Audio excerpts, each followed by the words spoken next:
Quer trocar? Claro. E nós temos... Opa! Tá funcionando? Tá funcionando. Olá. Como vocês viram, a geração de energia solar tem vários benefícios para a sociedade, para o meio ambiente e para as pessoas que geram energia solar. Um benefício que é fundamental para você estudar o impacto econômico desse tipo de geração é o benefício associado à substituição da geração marginal de energia do sistema. Quando a energia solar de GD é gerada, essa energia vai para a rede, e quando ela vai para a rede, a distribuidora deixa de comprar essa energia que foi gerada localmente por causa da GD. No portfólio de energia que a distribuidora compra, ela vai tirar justamente a energia que é mais cara. Essa energia, de maneira mais simplificada, essa energia é a energia de substituição marginal da energia solar, e essa energia é o custo marginal de operação do sistema.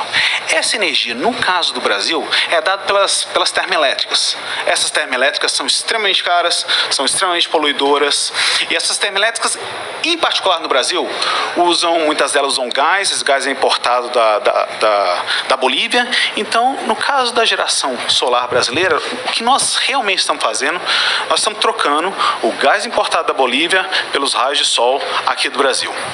Agora, o Brasil, na verdade, é um país ideal para ser o campeão aí da geração solar, porque não só a gente tem a terceira maior irradiação solar do mundo, mas a gente tem um parque hídrico que gera 60% da energia do Brasil proveniente das hidrelétricas. Isso é realmente muito interessante, porque a gente tem essas grandes baterias naturais, que são os reservatórios hidráulicos do país.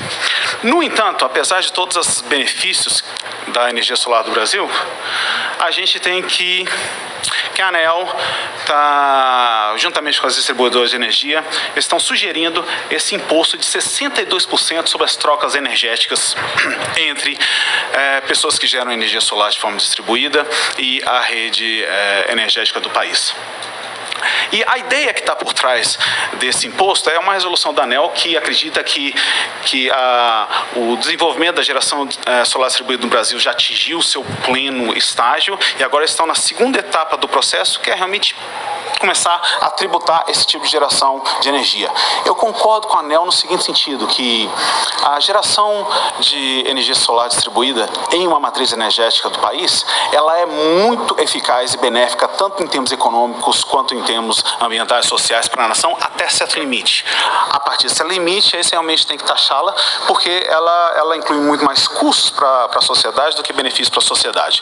Mas vamos entender o que significa pleno desenvolvimento da geração distribuída no Brasil. Atualmente, o brasileiro teve 7 anos para começar a investir em geração distribuída de energia. A resolução da ANEEL de 2012 permitiu que os brasileiros botassem painéis solares na sua casa, e durante 7 anos o que aconteceu foi que 2 residências em cada 1000 unidades consumidoras têm painéis solares. Ou seja, na verdade, o potencial solar do Brasil está muito, muito aquém do seu pleno desenvolvimento. Agora, o que a ANEEL está propondo é já começar uma taxação no processo de net metering, que é o processo de trocas energéticas, que geralmente é imposta a países cuja penetração solar é coisa de 20, 25 vezes maior do que existe no Brasil. O que, para mim, para muitas pessoas do setor, faz muito pouco sentido. Vamos tentar usar um exemplo, e eu estou usando o exemplo do estado onde eu moro, que é o exemplo da Califórnia, como outros também já usaram. Então, a Califórnia tem 40 milhões de habitantes. A geração de energia da Califórnia é coisa de 80 gigawatts. Na Califórnia, a gente tem 13% de geração da energia, da matriz energética, vem da energia solar. Agora vamos ver o Brasil. O Brasil tem 210 milhões de habitantes. Tem uma geração muito maior de energia, que é de 157 gigawatts. Apenas 0,6% desse potencial vem da geração solar de energia. Agora vamos tentar imaginar, vamos trocar esses números em miúdos aqui. Você tem o único estado dos Estados Unidos que produz 10 vezes mais a produção solar de energia de todo o país. Se a gente imaginar na capacidade de instalação solar per capita, A Califórnia tem 60 vezes mais painéis solares por habitantes que o Brasil. A gente não está falando de 10, 20, 30% a mais, a gente está falando de 60 vezes. Agora imaginemos que seja realmente correto, que o investimento em energia solar seja extremamente deletério e maléfico para a sociedade. Então a Califórnia deveria estar desesperada para acabar com esse investimento solar. E justamente o contrário ocorre. Se você é um morador hoje de Los Angeles, a maior cidade da Califórnia, e você quer botar um painel solar, você tem 3 grandes benefícios. Primeiro, o Estado vai lá e subsidia 30% do painel solar que vai ser instalado na sua casa. Segundo, você tem o direito do net metering, ou seja, você vai trocar a sua energia com a rede no caso de 1 para 1. Terceiro, e eu acredito o benefício mais importante, você tem garantido que você vai usar essa troca de 1 para 1 por 20 anos. Mais ainda, a partir de 2020, ano que vem, todas as residências novas na Califórnia vão ter que usar painel solar obrigatoriamente, isso é mandatório para cada uma das residências. Isso é o que ocorre em Los Angeles. Se você for em San Diego, por exemplo, as condições são um pouco diferentes. San Diego realmente já está taxando quem usa energia solar. E a taxação você paga $10 por mês, mais uma tarifa que é 1/5 da tarifa que a ANEEL está sugerindo para os brasileiros. No mais, a taxa de penetração em San Diego do painel solar é coisa de 20 vezes a taxa de penetração que a gente existe no Brasil. Então tem uma coisa realmente muito, muito esquisita acontecendo aí. Das duas, uma. Ou as distribuidoras de energia solar do Brasil estão realmente equivocadas, ou elas sabem alguma coisa que é realmente espetacular, que o resto do mundo tem que saber que eles estão fazendo algo errado. Tá bom. Agora, você tem essa grande debate sobre subsídio. Eu acho que o debate devia ser acabado logo, porque a própria ANEEL realmente falou que a parte de trocas energéticas não envolve subsídio. O que está acontecendo é realmente uma troca energética. Nessa troca energética, você tem que...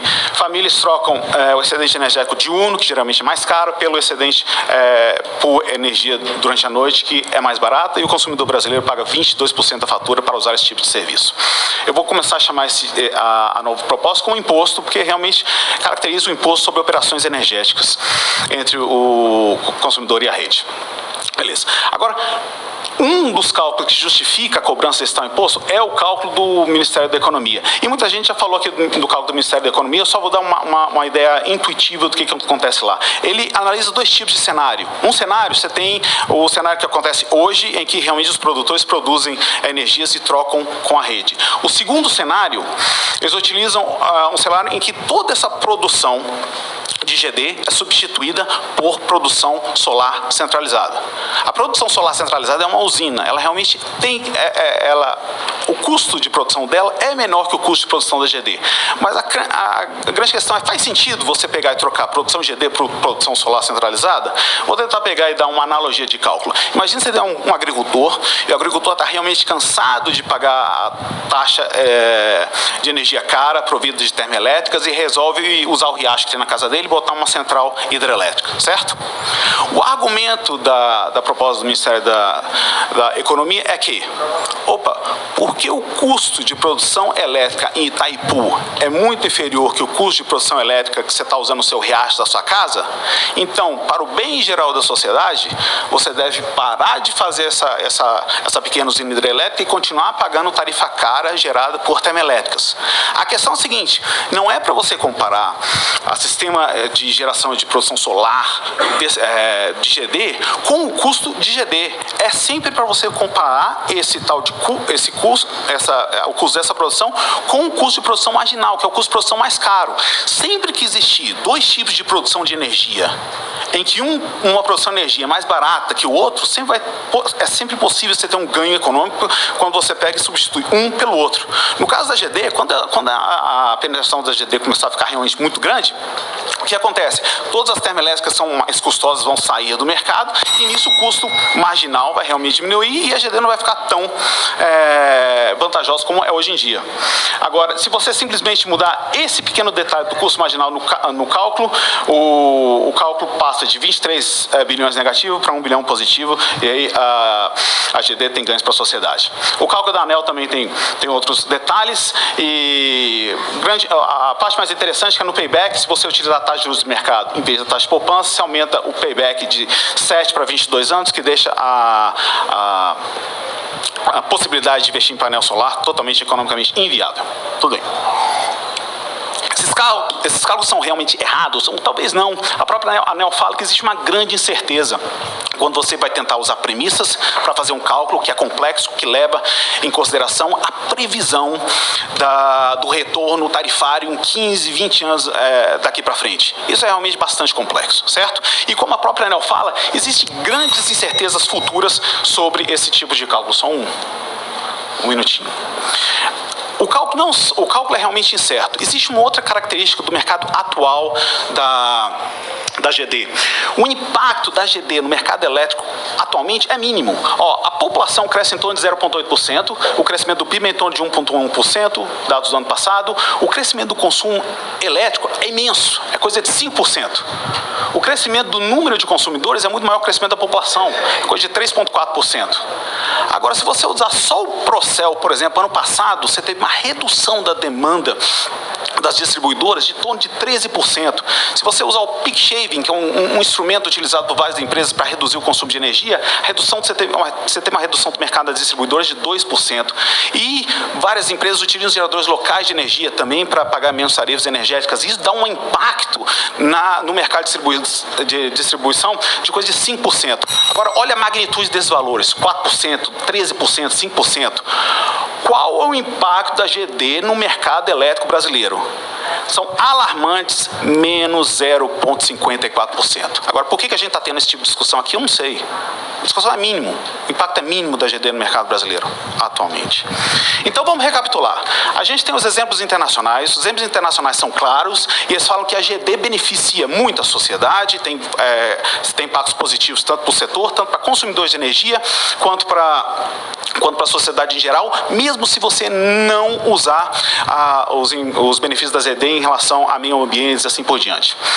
Segundo, os exemplos internacionais falam que taxa de penetração de GD até 10%, você realmente tem impactos benéficos à sociedade. Segundo, o cálculo tem grande incerteza. Existe uma grande incerteza na previsão tarifária, certo? Mesmo ignorando os benefícios da GD em relação ao meio ambiente.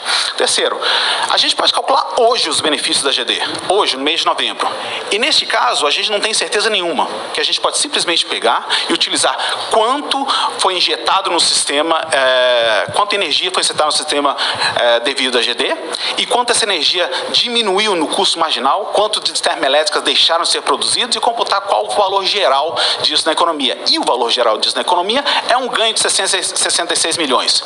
No mês de novembro, a GD proporcionou uma redução de custos no sistema elétrico brasileiro de 66 milhões.